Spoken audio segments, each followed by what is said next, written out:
mo eh. Okay lang ba?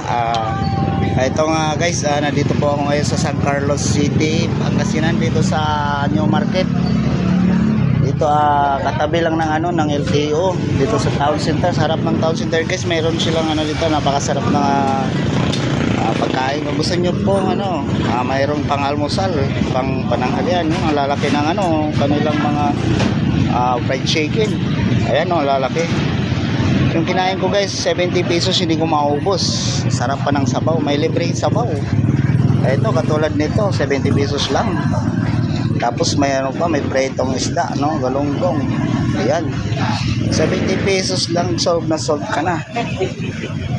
Sa halagang 70, busog na busog ka na, Pwede ng almusal at pananghalian yung kinain mo. Kaya kung gusto nyo guys malaman, dito lang po yan sa New Market. Kung gusto nyo hanggang anong oras ba kayo dito sir? Hanggang anong oras kayo? Alas 7 ng gabi. Okay, so nag-open kayo anong oras naman sa umaga? 5 nandito na kayo, naka-open na kayo ang aga. 5:30 naka-open na kayo. Kita nyo guys kung 5:30 nandito na sila, nakapag-open na sila. Kung gusto nyo guys, marami naman dito. Ayan, sa tabi-tabi, marami. Yan. Ako, masasarap ng kanilang mga luto. Ang nagustuhan ko dito guys, itong pritong manok, tapos yung isda. Tara, lahat naman masarap.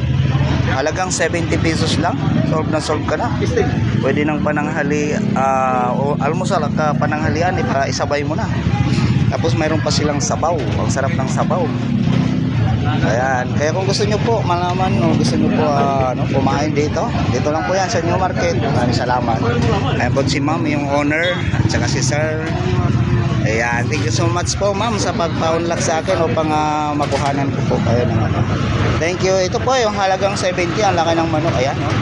Papakita ko sa inyo guys. Ayan. Laki ng pritong manok. Tapos mayroon pang mayroon pa siyang hotdog. Nako. Manok sa hotdog pinagsama. Ang sarap nito. Tapos kanina yung kinain ko mayroon pang pritong isda. Sinamahan nila ng pritong isda yan. Wow. Kaya ano pa hinihintay nyo? Maraming salamat po ma'am, sir. Thank you.